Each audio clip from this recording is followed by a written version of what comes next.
guys, I am Ava de la Torre Munoz and welcome to my vlog. Today I'm vlogging because we have a grouping in our math subject and I am the leader of our group. Today in this video, you will see my groupmates. We will assist you in better understanding in math by explaining it to you. So let's get started. So I'm going to present to you guys is a polygons. So let's try to know what is the meaning of polygon. Polygon. Poly means many and gon means sides. It has three or more non-collinear segments joined at their endpoints called sides. It has three or more endpoints on their sides called vertices. It has three or more angles. Diagonal. A segments joining two non-consecutive vertices. Convex, if the lines containing the sides of the polygon do not cross the interior of the polygon. I have here some exercises, so let's try to work on that. Let us consider that we are going to illustrate this figure. This figure is composed of point A, point B, point C, point D, and point E. We call this polygon as polygon ABCDE.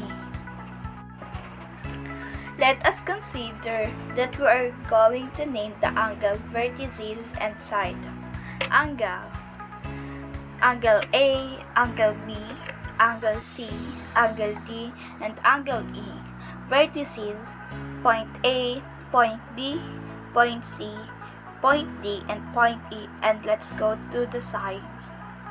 Segment AB, segment BC, segment CD, segment DE, and segment EA. I have polygons that are named based on the number of sides they have. Here are a few examples. Take a look at it, guys.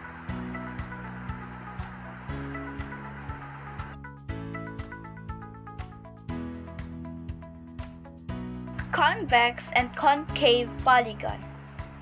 Every line segment drawn between any 2 points inside a convex polygon lies entirely within the figure. A concave polygon is one in which every line segments drawn between 2 points does not lie entirely within the figure. Regular and irregular polygon.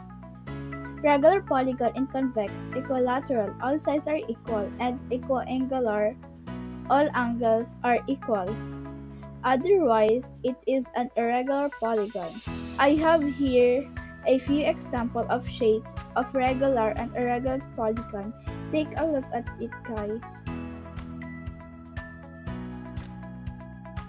So, let us now call out who will be presenting his vlog next. King Norbert B. Ilan will present a transversal and parallel lines. Hi, welcome to my vlog. I'm King Norbert B. Ilan from ST Diplomatic. In this video, I will help you to understand the parallel lines and transversal. Enjoy while learning. So, parallel lines are coplanar lines that do not intersect. So, this is example. Line A is parallel to line B. Line AB is parallel to line CD. In this figure, can you name two examples of parallel lines? Line M is parallel to line N. Line O is parallel to line P. Next, how about transversal? A transversal is a line intersecting two or more coplanar lines at different points. Line C is your transversal. Why? Kasi dalawang points ang in-intersect niya na magkaiba. Line A is not a transversal line dahil iisa lang in-intersect niya. In the second figure, line L is the transversal because it intersects line M and line N.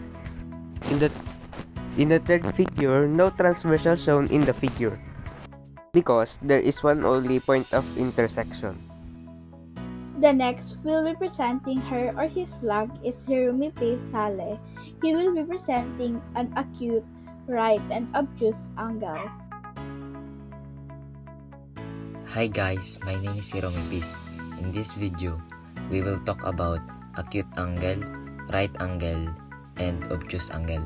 So first, let's start with protractor. Protractor is an instrument used to measure angle. Now, the next thing we need to talk about is the acute angle. An acute angle is an angle that is less than 90 degrees. The next angle we need to talk about is the right angle. Right angle has an angle of 90 degrees. The next angle needs to be familiar with is an obtuse angle. An obtuse angle is an angle that is greater than 90 degrees but less than 180 degrees. Example of acute angle.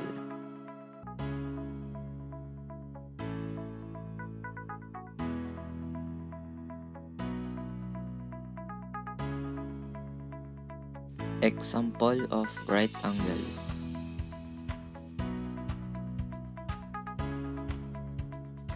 Example of obtuse angle.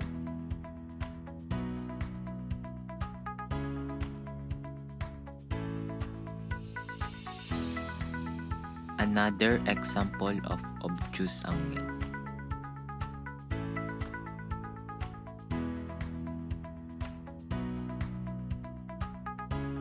So that's it.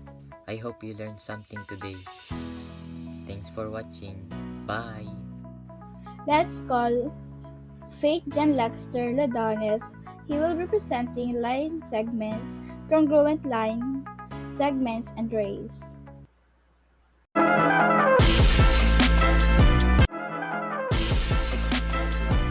So first, let me introduce myself. I am Faith. Right now, I'm going to have a quick vlog for my activity on WhatsApp because this will be just an activity that we will vlog, so I choose to discuss the line segments, congruent line segments, and ray. Line segments. A line segment is a subset of line that has two endpoints. It has definite length and it can be measured. It is named by its endpoints. Look at the picture below. It is an example of line segment.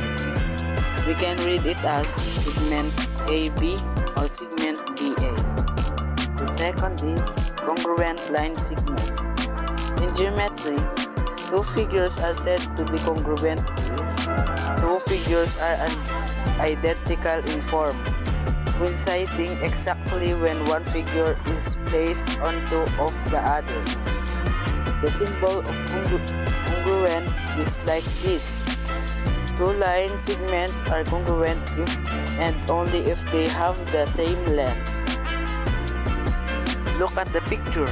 It is example of congruent line segment. If and only if AB is equals to EF. Now let's have a ray. A ray has exactly one endpoint and goes on indefinitely in one direction. It is drawn with an arrow on one end and an endpoint of the other.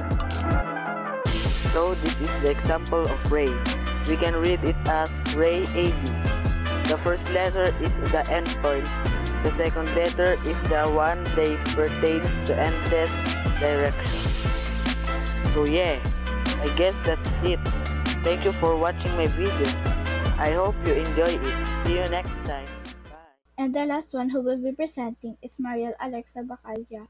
She will be presenting line segments, ray, and different kinds of angle. Welcome to my vlog. This is Maria Alexa F. Bacalla from Good Diplomatic. In this video, we will talk about line segments, rays, and different kinds of angles. First is a line segment. A line segment is a part of a line that has two endpoints. We define the line segment AB as a subset of AB consisting the points AB, A and B, and all the points between them. The length of the segment can be determined by getting the distance between its endpoints. Next is a ray. Ray is also a part of line but has only one endpoint and extend endlessly in the one direction. We name a ray by its endpoint and one of its points. We always start on the endpoint. The figure is ray AB or ray AC. An example of a ray is a sun ray in space. The sun is the endpoint and the ray of light continues indefinitely. The next thing we need to talk is different kinds of angles. Let's start with acute angle. An acute angle is a type of angle that measures less than 90 degrees.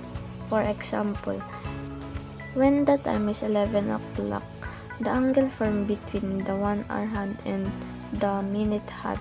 The minute hand is an acute angle. Next is right angle, an angle that is exactly 90 degrees. Example of right angle.